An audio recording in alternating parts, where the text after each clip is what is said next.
i'tikaf untuk mendekatkan diri kepada Allah.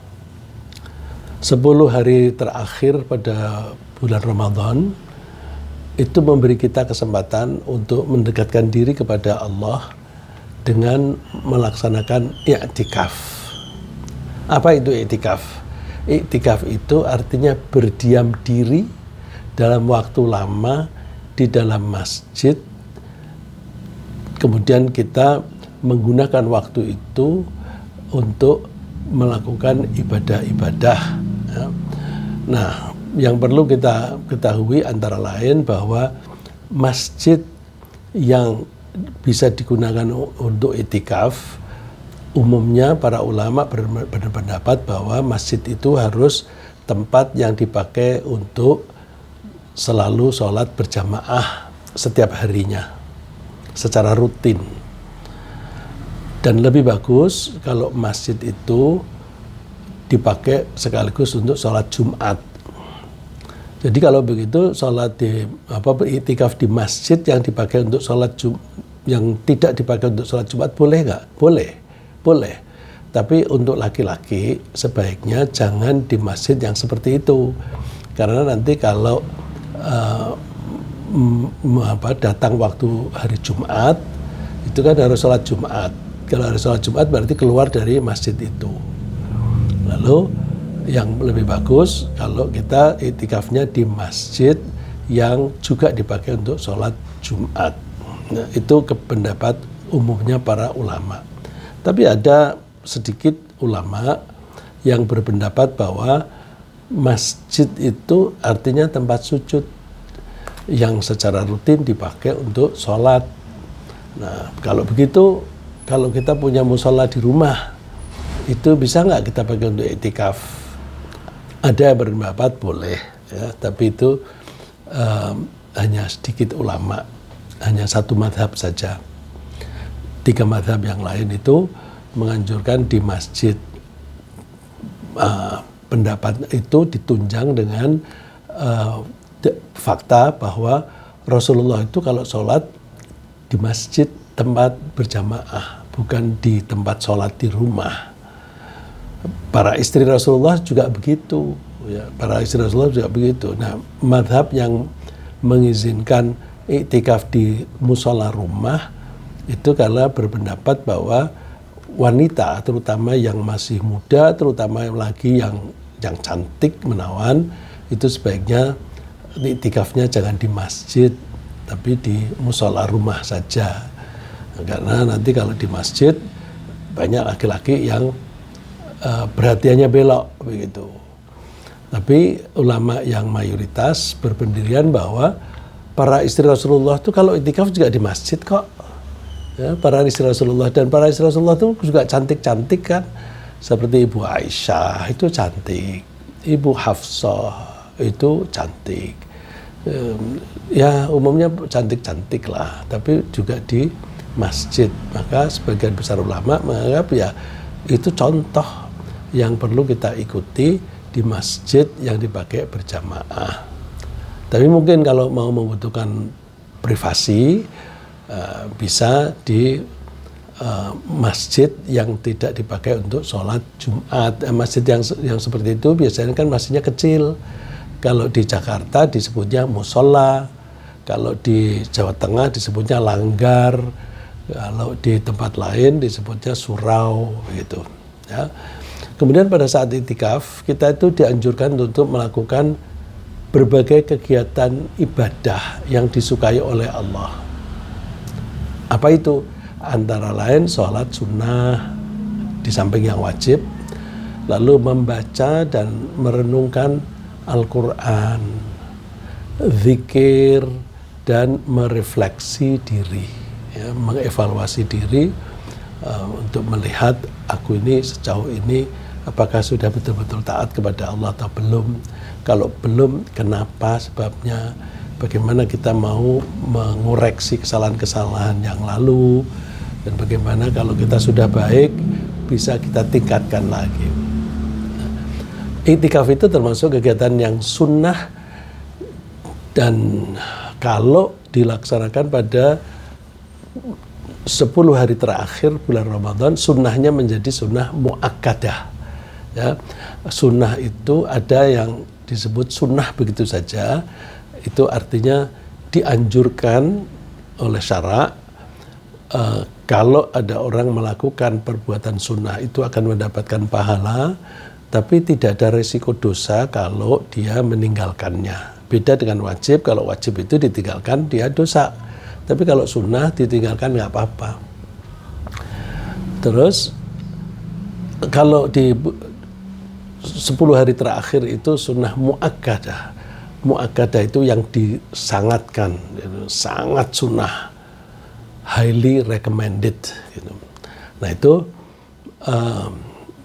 artinya mendekati wajib, ya, tapi tidak sampai wajib lah, tapi sangat dianjurkan. Nah, para ulama itu bagaimana sih para ulama memutuskan ini sunnah dan sunnah muakkadah dan ada yang wajib itu kenapa? Bagaimana sih? Ini sekedar pengetahuan yang awam lah. Ya, kita ini kan kebanyakan kita ini kan awam. Mohon maaf kalau saya bilang kebanyakan awam itu termasuk saya ya. Jadi kebanyakan kita ini awam. Jadi kadang-kadang kita perlu menyinggung sedikit. Para ulama menganggap suatu perbuatan, suatu kegiatan itu wajib kalau itu diperintah oleh Allah dan Rasulnya, dan Nabi Muhammad tidak pernah meninggalkannya. Jadi kalau Nabi Muhammad selalu melaksanakan terus, oh itu berarti wajib. Tapi kalau Rasulullah itu meninggalkan, pernah sesekali atau berapa kali itu meninggalkan, nah tinggal meninggalkannya sering atau tidak. Kalau meninggalkannya hanya sekali saja atau 2 kali, maka itu disebut sunnah muakkadah. Tapi kalau ya kadang-kadang Rasulullah melakukan, kadang-kadang tidak, kadang melakukan, kadang tidak, itu sunnah biasa. Nah, iktikaf itu yang di luar akhir Ramadan itu sunnah biasa, karena Rasulullah melakukannya ya kadang melakukan, kadang-kadang tidak begitu. Terus kalau 10 hari terakhir itu Rasulullah menekuni itu, dan pernah sekali tidak iktikaf. Oh pernah, itu berarti ini tidak sampai wajib, tapi sunnahnya itu muakkadah. Emangnya pernah Rasulullah tidak iktikaf? Pernah. Cara iktikafnya Rasulullah itu mengambil posisi yang betul-betul menjamin privasi. Jadi di masjidnya itu dikasih khibah. Khibah itu ya kalau kita bilang seperti kemah, tapi bukan apa namanya, seperti yang dipakai pramuka itu.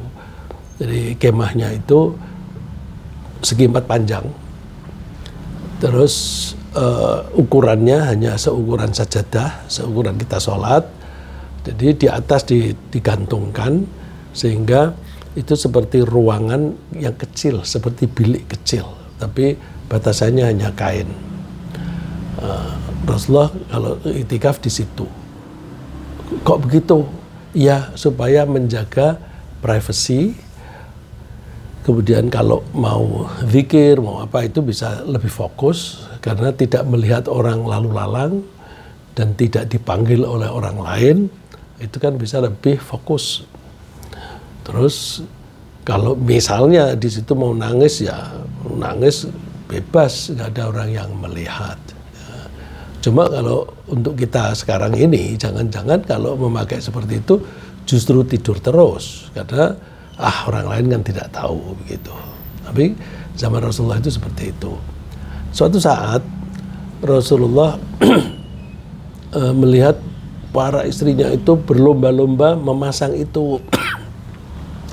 Lalu Rasulullah melihat, ini kok banyak sekali khibah, ini kenapa ini? Terus para sahabat bilang, itu para istri Rasulullah yang memasang itu, mereka mohon maaf, mereka itu sedang bersemangatnya. Lalu yang dianjurkan oleh Rasulullah apa? lepas semua.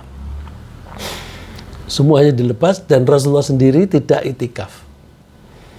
Ya, mungkin ya supaya antusiasnya jangan terlalu tinggi karena waktu itu masih ada wahyu turun, ya beda dengan sekarang. Sekarang ini semangatnya makin tinggi ya bagus, tapi saat itu jangan terlalu tinggi. Terus nanti jangan-jangan ada wahyu turun, terus ini kan disukai oleh umatmu, wajib gitu. Nah itu akan memberatkan umatnya. Rasulullah pada waktu itu tidak iktikaf. Tapi bulan berikutnya, waktu bulan Syawal, Rasulullah iktikaf 10 hari, mengganti yang tidak dilakukan Ramadan. Nah, berarti kan Rasulullah sangat menekankan itu, tapi pada waktu itu tidak iktikaf di masjid pada akhir bulan Ramadan, karena khawatir itu tadi. Oleh karena itu, orang menganggapnya ini sunnah muakkadah, sangat dianjurkan. Nah, ada nggak iktikaf yang wajib? Ada. Iktikaf wajib itu iktikaf yang berdasarkan nazar. Nazar itu janji pada diri sendiri akan melakukan iktikaf. Seringkali orang nazar itu mengaitkan dengan sesuatu. Misalnya, kalau aku lulus ujian, misalnya kalau aku bisa mendapatkan beasiswa untuk kuliah di luar negeri dengan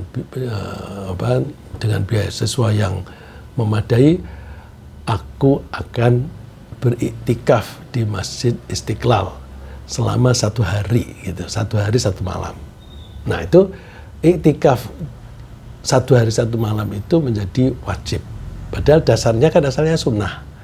Nah perbuatan sunnah kalau diucapkan sebagai janji pada diri sendiri dan juga dengan Allah, maka itu namanya nazar. Dan nazar itu membuat yang asalnya sunnah menjadi wajib. Nah, kalau wajib begitu, ya harus dilaksanakan seperti yang diucapkan. Seperti misalnya mengatakan, aku akan iktikaf 1 hari 1 malam. Ya dia harus 1 hari 1 malam di situ. Nggak boleh keluar-keluar kecuali untuk kepentingan yang manusiawi. Nah, kalau misalnya mau ke toilet, terpaksa keluar dari masjid. Nah, itu kalau untuk kepentingan seperti itu boleh. Tapi nanti harus cepat kembali. Kalau dia ke toilet, kemudian ketemu teman ngobrol, batal iktikafnya. Karena ngobrolnya itu tidak penting untuk kehidupan, tidak membahayakan kehidupan dia. Nah, itu kalau nadar. Tapi kalau tidak nadar, ya iktikafnya itu tidak wajib. Nah, terus iktikaf itu ada batasannya tertentu nggak? Kalau bukan nadar nggak ada batasannya. Mau iktikaf 1 jam boleh, iktikaf 10 hari full di masjid boleh, mau iktikaf 5 menit boleh nggak? Boleh. Jadi iktikaf itu pokoknya berdiam diri di masjid tanpa baca apa-apa juga boleh. Ya, jadi berdiam diri, tapi namanya ibadah harus dengan niat. Jadi kita setiap kali masuk masjid niatin aja. Mau sholat zuhur berjamaah di masjid, niat nawaitul i'tikaf lillahi ta'ala. Dengan begitu masuk kita dan kita berdiam di situ udah dapat pahala. Ketika kita sholat ada pahala lagi. Jadi ada kesempatan mendapatkan pahala tambahan dari pahala yang inti. Oleh karena itu kalau kita masuk ke masjid mana saja deh, langsung kita niati nawaitul i'tikaf, karena i'tikaf itu boleh dilakukan dalam waktu yang pendek. Yang penting sependek apa minimum? Pendek sekali. Yang penting cukup kita pakai untuk membaca subhanallah. Jadi masuk sebentar, subhanallah, terus keluar lagi, sudah i'tikaf dia. Tapi dengan niat. Contohnya misalnya begini, kita sudah sholat, terus udah keluar, mau ke mobil, inget, kacamataku ketinggalan, masuk dulu, masuk lagi kan. Nah, usahakan masuknya itu diniati i'tikaf. Jadi kita tuh kepentingannya mengambil kacamata, tapi ada pahala iktikaf. Nah, misalnya lagi kalau kita pas pergi keluar kota, nyetir sendiri, waktunya di pertengahan jalan itu kan, apalagi kalau puasa begini, lalu pengen pipis. Pipis bisa di pom bensin, bisa juga di masjid. Terus kalau mau di masjid, ya jangan keterlaluan, ke masjid hanya untuk pipis, itu kebangetan tuh. Diniati, aku mau iktikaf di masjid untuk sholat sunnah. Terus untuk sholat kan harus wudhu. Sebelum wudhu ke toilet dulu. Jadi ke toiletnya itu bagian dari sholat. Beda kan? Nah, beda. Jadi kalau kita tuh misalnya pengen pipis nih, begitu mendesak. Terus, wah ini ada masjid nih. Terus ke toiletnya masjid. Pipis terus keluar. Kalau nggak ada niat, ya nggak ada pahala. Atau terus, wah masjid ini bagus, masuk, lihat, wah bagus sekali ini reliefnya dan sebagainya. Kalau dia tidak niat iktikaf, ya nggak ada pahala. Tapi kalau dia, misalnya mulai dari awal, aku mau sholat sunnah di masjid di mana aku akan ketemu segera setelah ini. Nah, saking kepengen mendesaknya kan, pokoknya ketemu masjid aku mau sholat. Kalau niat seperti itu sudah dapat pahala niat itu. Terus sampai di situ aku mau sholat, maka aku harus wudhu. Sebelum wudhu aku mau ke toilet dulu. Terus jadi dengan begitu ke toilet itu bagian dari persiapan sholat. Terus habis wudhu masuk niat iktikaf. Terus sholat, habis itu keluar. Alhamdulillah, nah itu sopan santun kita kalau mau ke masjid, jangan hanya pipis saja, itu nggak baik gitu ya. Nah, iktikaf yang sunnah seperti itu tidak dibatasi waktunya berapa lama, tapi minimum itu cukup untuk baca subhanallah. Lalu bagaimana kalau nazar seperti tadi itu? Misalnya aku nazar, kalau aku lamaranku mendapatkan beasiswa diterima, aku akan iktikaf di Masjid Istiqlal 1 hari semalam. Apakah harus Masjid Istiqlal yang didatengin? Menurut para ulama, tidak harus pergi Istiqlal. Begitu diterima lamaran untuk beasiswa, cari masjid yang terdekat aja, yang terdekat, yang disukai, di situ udah cukup. Hanya ada 3 masjid yang kalau kita nazar tidak boleh diganti masjid yang lain, yaitu Masjidil Haram, Masjid Nabawi, dan Masjidil Aqsa. Jadi kalau ada niat, aku mau niat iktikaf 1 hari di Masjidil Haram, nggak bisa diganti di masjid lain. Dia mau 1 hari diganti dengan 10 hari atau 100 hari, nggak memadai. Ya, harus pergi ke sana. Jadi 3 masjid itu saja ya. Nah, iktikaf pada 10 hari terakhir pada bulan Ramadan itu dianjurkan sunnah muakkadah karena Rasulullah sendiri menekuninya itu. Bahkan pernah Rasulullah itu 20 hari berturut-turut di bulan Ramadan. Jadi mulai tanggal 11 sampai berakhirnya Ramadan. Itu dilakukan oleh Rasulullah di tahun terakhir. Di masa hidup beliau terakhir sebelum wafat. Kalau dikatakan tahun terakhir kurang pas ya, karena Ramadan itu masih bulan, misalnya bulan 1, nanti bulan Muharram itu sudah bulan kedua, tahun kedua. Jadi kalau dibilang di tahun yang sama, di tahun terakhir, enggak pas. Di saat-saat terakhir beliau akan meninggal. Karena Rasulullah itu wafatnya pada bulan Rabiul Awal. Rabiul Awal itu kan sudah menginjak tahun ke-11. Jadi sampai dengan Dzulhijjah sebelumnya itu tahun ke-10. Begitu Muharram masuk ke tahun ke-11. Muharram, Safar, Rabiul awal Rasulullah wafat. Jadi di bagian awal masih dari tahun ke-11 Rasulullah wafat. Nah,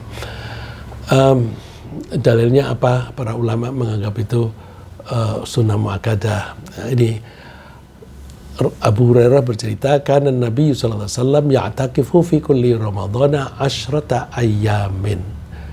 Rasulullah dulu, ya pakai dulu karena ada kata kana, berarti Abu Hurairah cerita ini setelah wafatnya Rasulullah. Rasulullah dulu biasa beriktikaf setiap Ramadan 10 hari. Falamma kana al-'amu alladhi qubida fihi i'takafa bi 20 yawman. Di saat-saat terakhir waktu Rasulullah kemudian dicabut nyawanya, itu Rasulullah beriktikaf 20 hari. Nah, kepada orang-orang yang melaksanakan iktikaf, Allah menawarkan pahala yang berlipat-lipat. Yang lipatannya itu berapa kali? Bisa ribuan kali. Tergantung timingnya. Ya, tergantung timingnya dan tergantung keikhlasannya.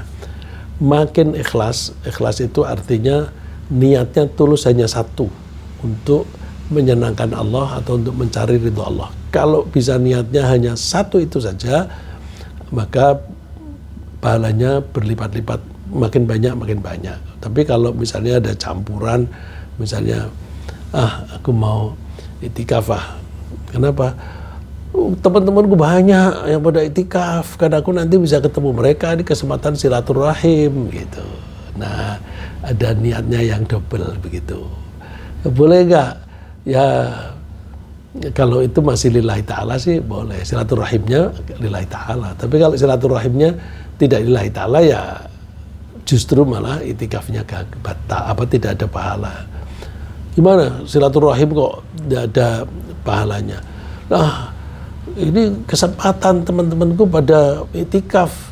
Aku nanti kalau ketemu teman-teman yang sedang ada di kementerian sana dan sebagainya, kan aku bisa nanya, bisa nggak aku dapat pekerjaan dari kantormu?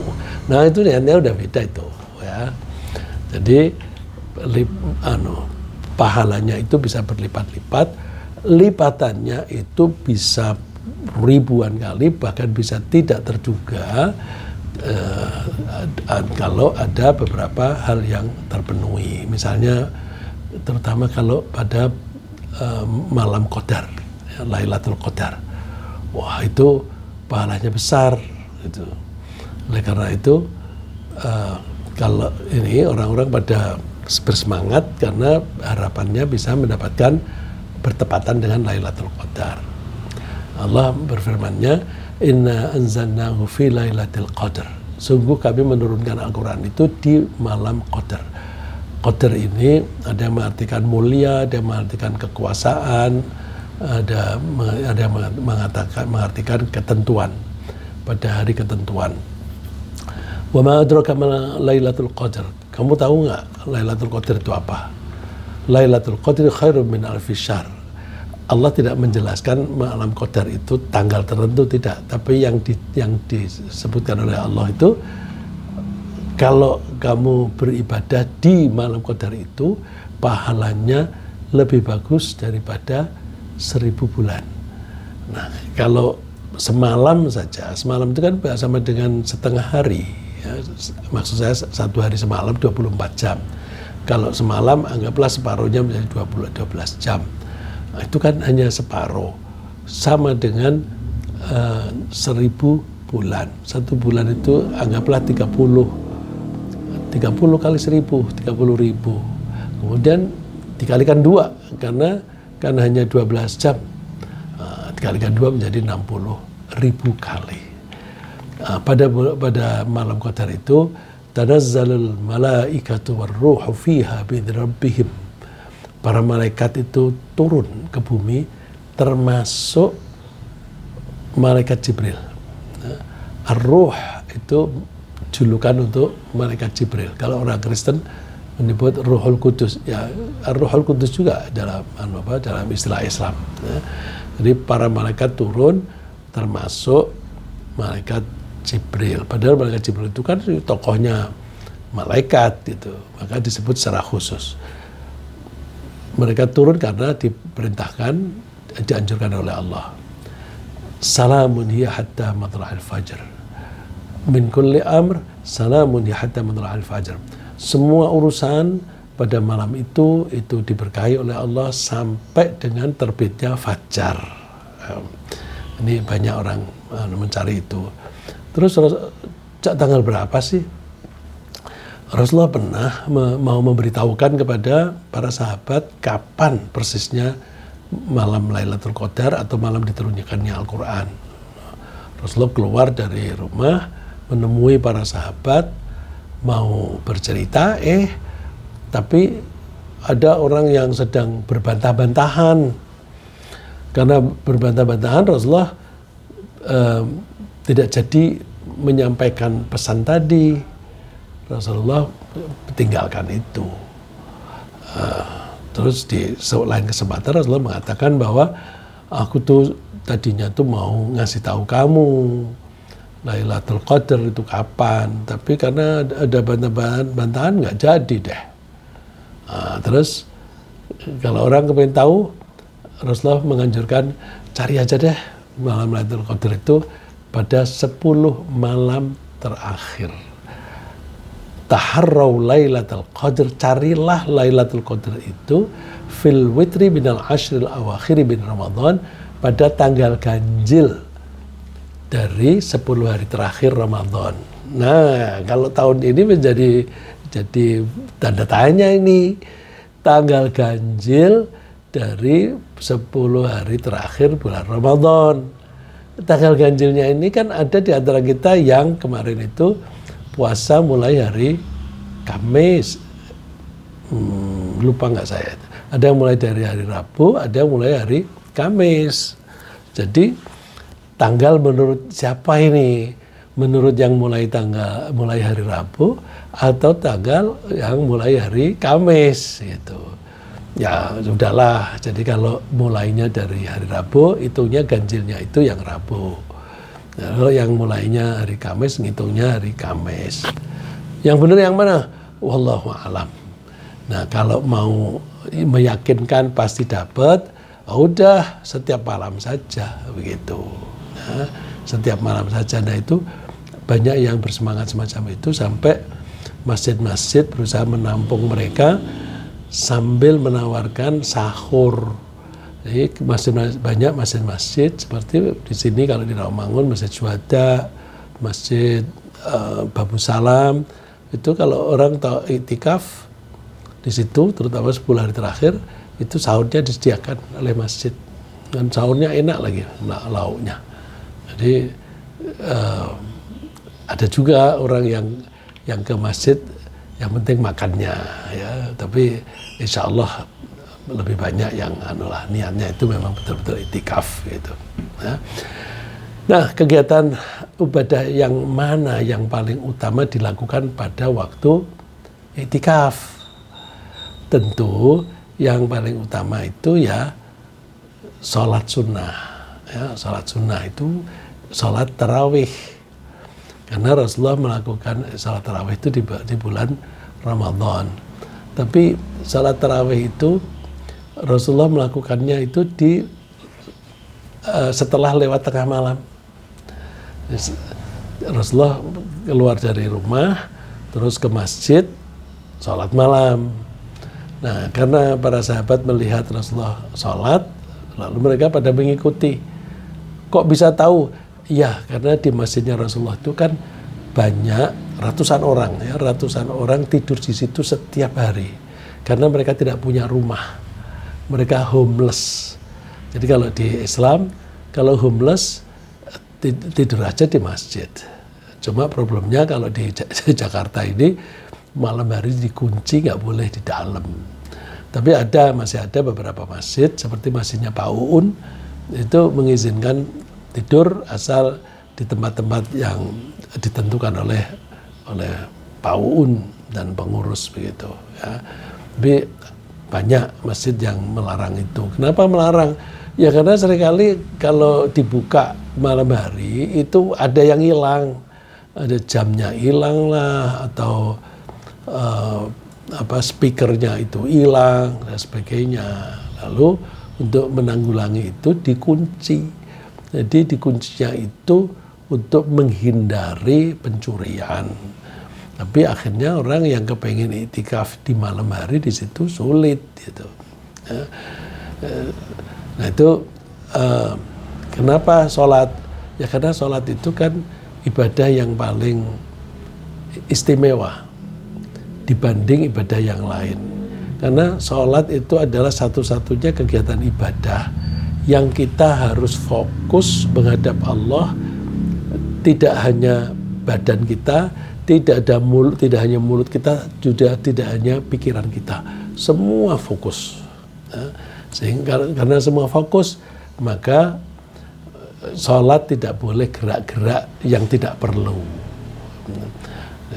Misalnya gerak-gerak itu ngerapihkan baju, sebenarnya bajunya nggak masalah, dia sudah menutupi aurat, tapi kurang lurus, lalu dilurus-luruskan. Nah itu kesibukan yang di luar sholat.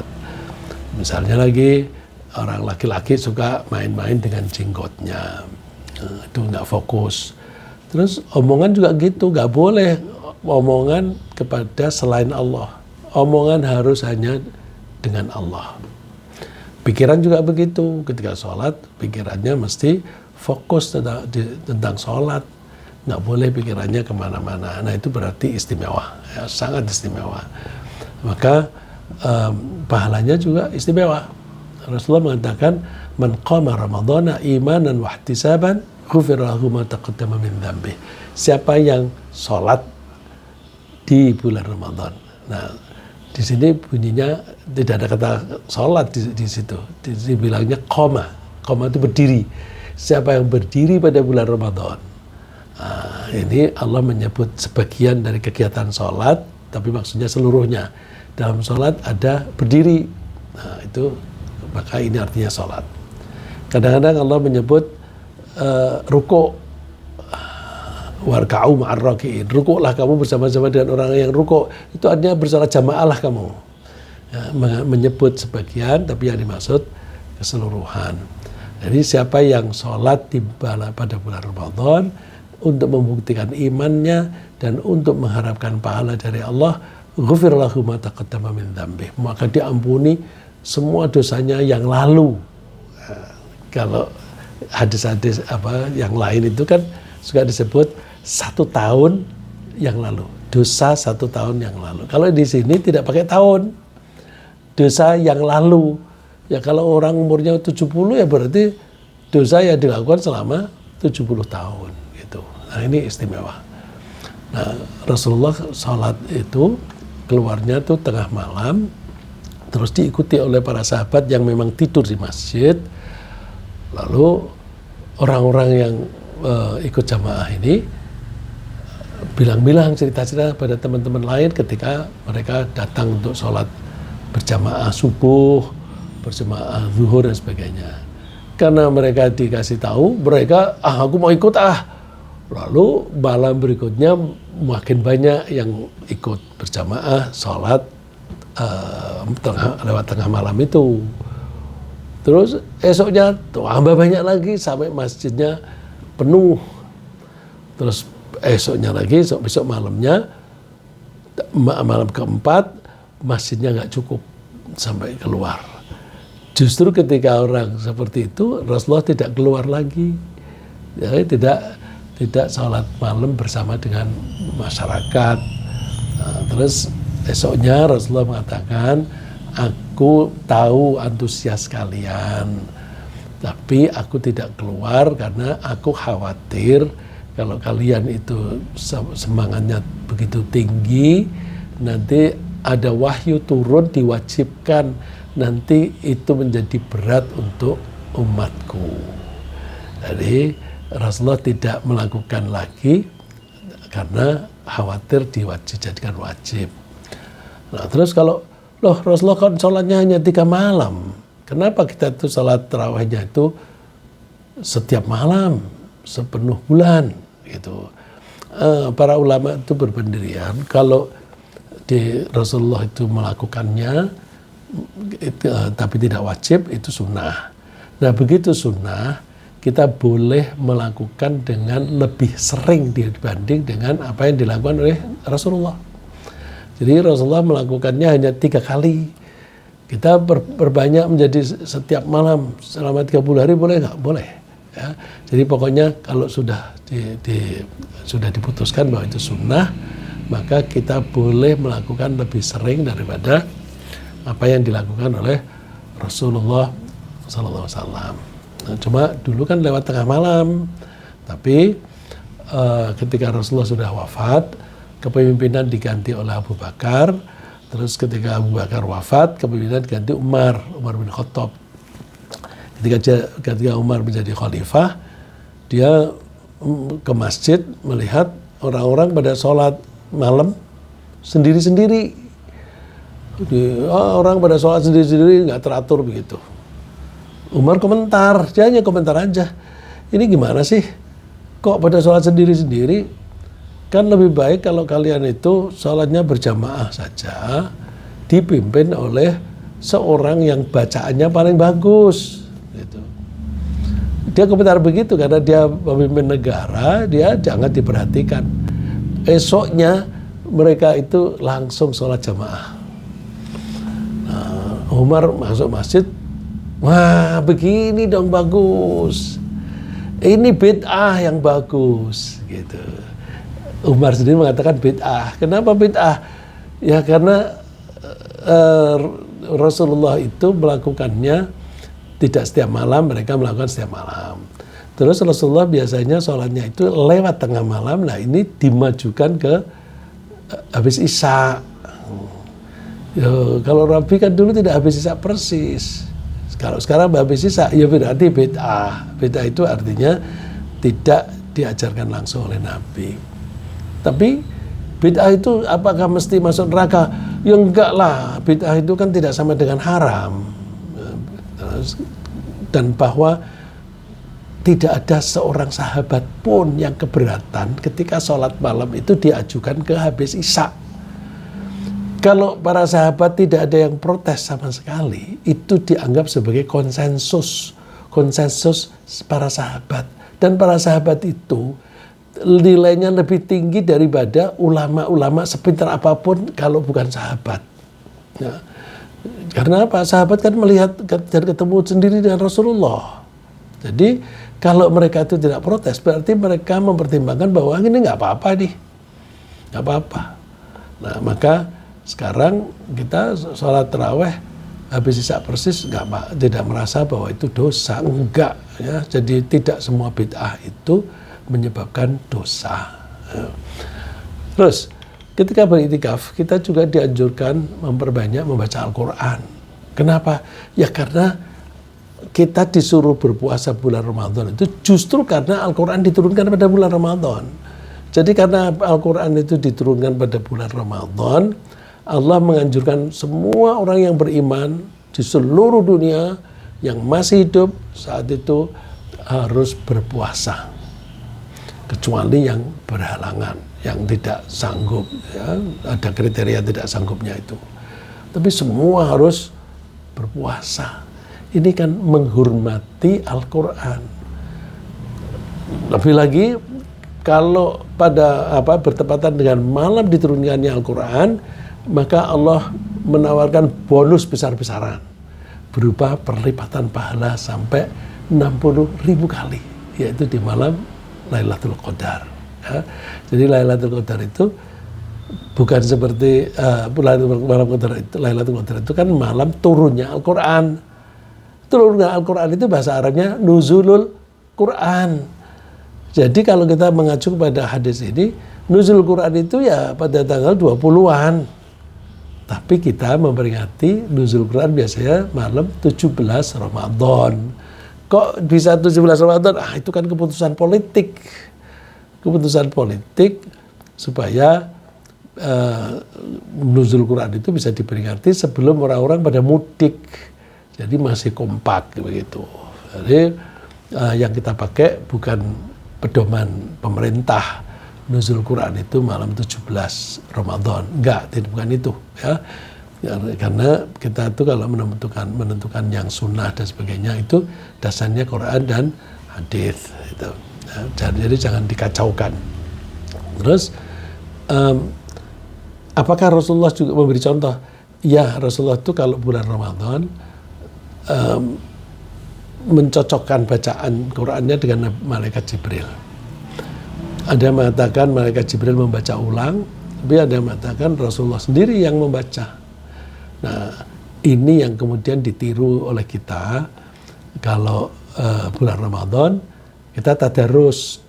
Tadarus itu kumpul di masjid setelah habis sholat tarawih, pada kumpul terus membuat lingkaran pada membaca Quran bergantian, satu ayat. Kemudian setelah satu ayat ganti berikutnya. Yang lain mendengarkan. Nah, pahala mendengarkan Al-Quran itu sama dengan yang baca. Jadi sama persis. Al-Qari wal mustami' mustawiyan fil ajr. Yang membaca maupun yang menyimak pahalanya sama. Jadi kalau kita itu misalnya mendengar ada teman kita atau saudara kita lagi baca Quran di rumah atau di masjid gitu, bahasanya keras, kita dengerin aja. Kita misalnya sambil santai-santai begitu, dengerin aja. Kita dapat pahala yang sama dengan yang membaca. Nah, itu meniru Rasulullah bersama dengan malaikat Jibril. Abu Hurairah ceritakan, ya'ridu 'alan Nabi sallallahu alaihi wasallam al-Qur'ana kulla 'amin marrah.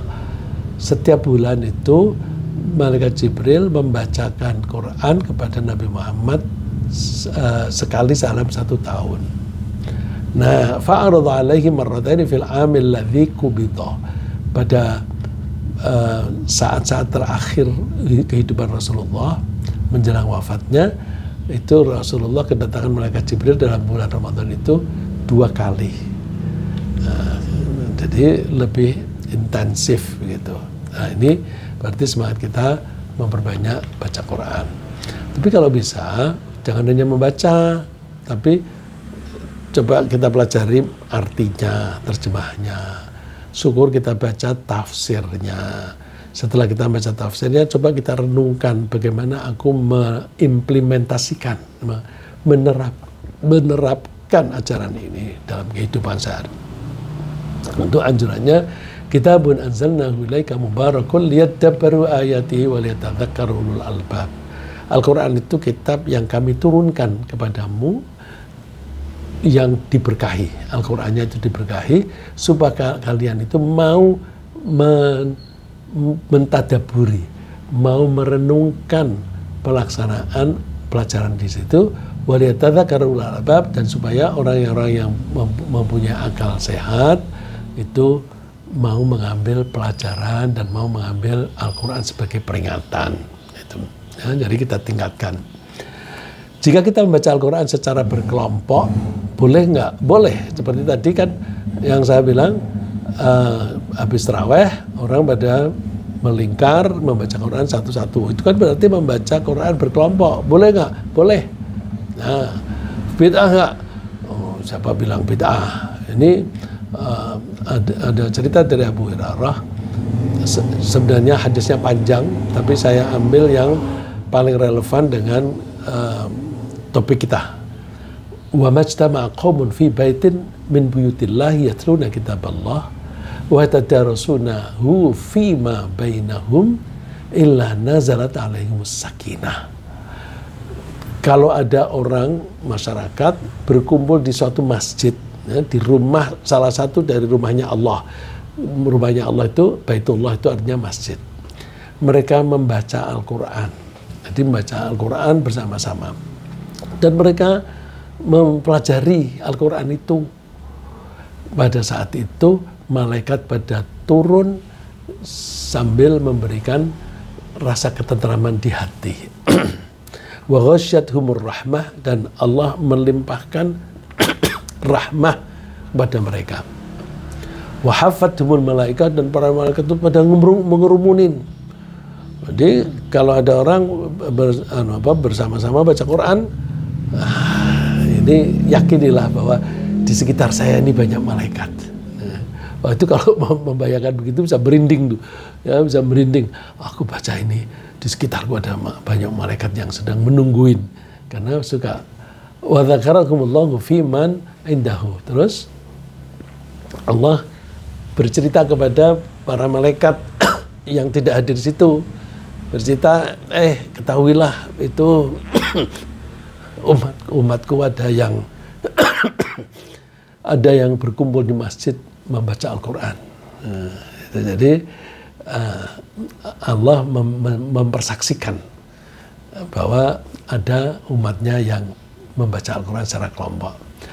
Dengan yang lain selain Al-Quran bisa dengan cara zikir. Ya. Jadi kita dianjurkan memperbanyak zikir. Zikir itu arti katanya itu harfiahnya artinya ingat kepada Allah. Nah, indikasi bahwa kita ingat kepada Allah itu kita mengucapkan.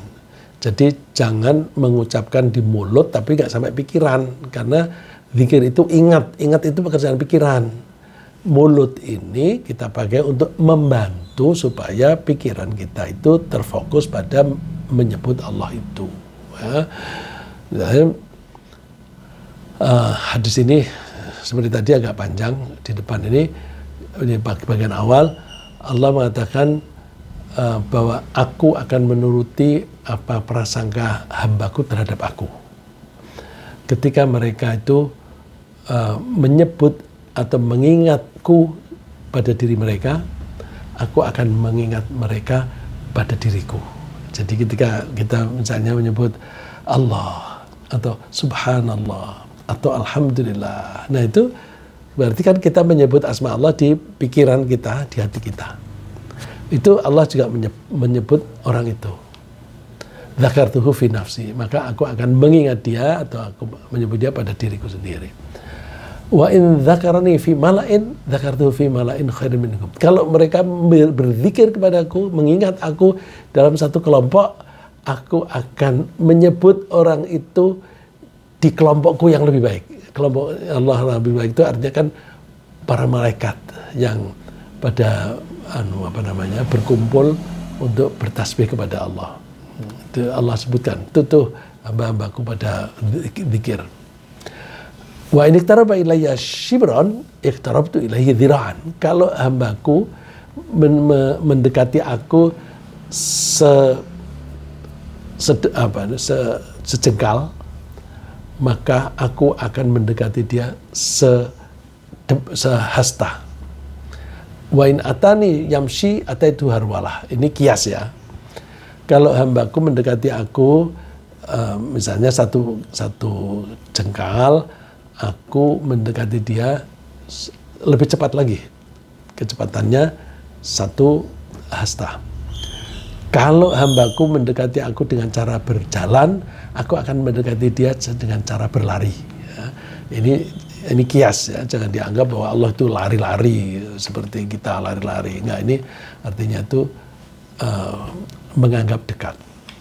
Kita juga dianjurkan oleh Allah untuk memperbanyak doa pada saat beriktikaf, karena doa itu adalah inti dari ibadah. Kok bisa doa itu inti ibadah? Ketika kita berdoa kan kita minta tolong kepada Allah. Kalau kita minta tolong kepada Allah berarti kita tuh mengakui bahwa kita ini lemah. Allah yang maha kuat. Kita nggak bisa apa-apa. Nah, kita kan sering menyebut la haula wala quwata illa billah. Nggak ada kekuatan kecuali dari Allah. Aku nggak bisa berbuat apa-apa, yang bisa berbuat Allah. Jadi kita mohon kepada Allah. Tidak bisa berbuat itu gimana? Ya saya sekarang ini bisa ngangkat tangan. Ya, tapi misalnya saya baru separuh, aku ini bisa mengangkat tanganku, aku bisa mengangkat barbel 10 kilo misalnya begitu. Terus dibuat oleh Allah sarafnya putus atau ototnya putus, nggak bisa apa-apa, itu nggak kuat. Ya, jadi orang yang berdoa itu mengakui dirinya lemah, oleh karena itu perlu minta bantuan Allah. Nah itu pengakuan seperti itu adalah inti daripada mengakui Allah, sebagai Tuhan. Ya. Karena kita mengakui Allah sebagai Tuhan, maka Allah mendekat kita. Ada apa gitu. Dan ini ayat yang saya kutip itu ada di tengah-tengah runtutan ayat yang membahas mengenai puasa. Berarti ini kaitannya dengan puasa. Wa idza sa'alaka ibadi anni fa inni qarib. Kalau ada hambaku tanya tentang aku, kasih tahu bahwa aku dekat sama dia. Karena aku dekat, ujibu da'watad da'i idza da'an. Kalau dia berdoa kepadaku, aku akan respon. Aku akan respon. Ini janji Allah sendiri. Jadi kalau kita berdoa, Allah akan merespon. Falyastajibu li wal yu'minu bi la'allahum yarshudun. Maka hendaklah mereka minta agar aku respon dan mereka mengimani aku agar mereka itu mendapatkan petunjuk yang benar. Jadi kita berdoa itu mendekatkan diri kepada Allah dan kita yakini bahwa permintaan kita pasti direspon oleh Allah. Nah, respon namanya respon itu kan kalau kita minta duit tidak selalu dikasih oleh Allah dalam bentuk duit. Bisa juga dalam bentuk sehat sehingga tidak perlu mengeluarkan biaya untuk pengobatan. Itu kan dikasih duit kemudian dibutuhkan untuk bayar pengobatan habis. Apa artinya? Ditambah sakit lagi. Nah, kalau sehat tidak mengeluarkan biaya dan badannya juga enak. Kita juga dianjurkan untuk melakukan refleksi diri, meninjau kembali perilaku kita sendiri di masa yang lampau. Dan kita cek apakah aku selama ini tujuan hidupku itu sudah benar. Kenapa penting ngecek tujuan hidup? Karena tujuan hidup itulah yang membimbing kita berperilaku. Orang yang mata duitan itu targetnya duit. Jadi dia mau melakukan apapun kalau ujung-ujungnya ada duit. Nah, itu mata duitan. Dia berarti mengabdi kepada duit. Tapi kalau dia hidupnya itu dipasang aku hanya mencari kesenangan Allah, maka apa yang dilakukan itu hanya supaya Allah menyukainya. Bagaimana cara kita mengharapkan Allah menyukai? Kalau kita nurut kan Allah suka pada kita. Jadi kalau Allah perintah kita lakukan. Kalau Allah melarang udah kita jauhi. Itu nanti Allah akan senang. Ya, karena itu berarti nurut. Ya. Nah, terus anjuran bahwa kita itu mesti meninjau diri, tapi meninjau diri dalam rangka untuk improvement, untuk perbaikan di masa depan. Allah berfirman, ya ayyuhalladzina amanu taqullaha wal tanzur nafsum ma qaddamat liqad. Wahai orang yang beriman, bertakwalah kepada Allah dan hendaklah setiap orang itu melihat dirinya sendiri. Wal tanzur, hendaklah dia melihat nafsun seseorang ma qaddamat liqad. Apa yang sudah pernah dilakukan di masa lalu, liqad untuk perbaikan kemajuan di masa depan. Liqad itu kalau bahasa Inggris tomorrow, kalau bahasa Jawa besok. Kalau besok itu ya the day after today. Ya, kalau ini hari Rabu, besok itu hari Kamis. Tapi kalau besok itu future sampai sejauh apapun, termasuk kiamat ya. Wattaqullaha innallaha khabirum bima ta'malun. Bertakwalah kepada Allah. Allah itu Maha mengetahui apapun yang kalian lakukan. Nah, ajaran ini ditekankan oleh Umar bin Khattab. Umar bin Khattab itu menganjurkan kepada masyarakat bahwa hasibu anfusakum qabla an tuhasabu. Bikinlah kamu evaluasi dirimu sebelum kamu dievaluasi oleh para malaikat. Malaikat mengevaluasinya, menilai assessment oleh malaikat itu nanti di akhirat, di hari kiamat. Jadi coba kamu assess. Nah, kalau assess ini mungkin ya maksudnya seperti kalau kita kuliah, dosen itu membuat assessment, dinilai anak ini kemajuan pengetahuannya bagaimana gitu. Nah, kita assess diri kita sendiri, apa yang sudah kita lakukan. Posisiku sekarang di mana? Apakah aku sudah di jalan yang benar? Kalau di jalan yang benar itu sesuai dengan tujuan hidupku enggak? Oh, kok masih ada tuh perbuatan-perbuatan yang menyimpang. Itu di-scrap, buang. Terus, alhamdulillah aku sudah mengikuti track yang benar. Nah, kalau sudah mengikuti, di-improve, diperbaiki lagi. Ya. Wazinuha qabla an tuzanu. Timbang-timbanglah perbuatanmu itu sebelum perbuatanmu ditimbang nanti di hari perhitungan. Fa inna ahwana alaikum fil hisabi ghadan an tuhasibu anfusakum al-yaum. Kalau kamu mau merefleksi diri sekarang, kemudian melakukan koreksi diri, melakukan improvement dirimu sendiri, maka kamu akan lebih ringan nanti menghadapi hari pembalasan. Ya, jadi ini penting supaya kita itu habis puasa betul-betul ada perubahan perilaku menjadi lebih baik. Saya kira sementara demikian ringkasnya apa yang kita bahas, bahwa 10 hari terakhir Ramadan adalah kesempatan untuk mendekatkan diri kepada Allah dengan beriktikaf. Allah menawarkan banyak sekali perlipatan pahala untuk ibadah di malam Qadar. Kita dianjurkan memperbanyak ibadah, terutama sholat sunnah, membaca dan merenungkan Al-Quran, berzikir, berdoa, dan merefleksi diri.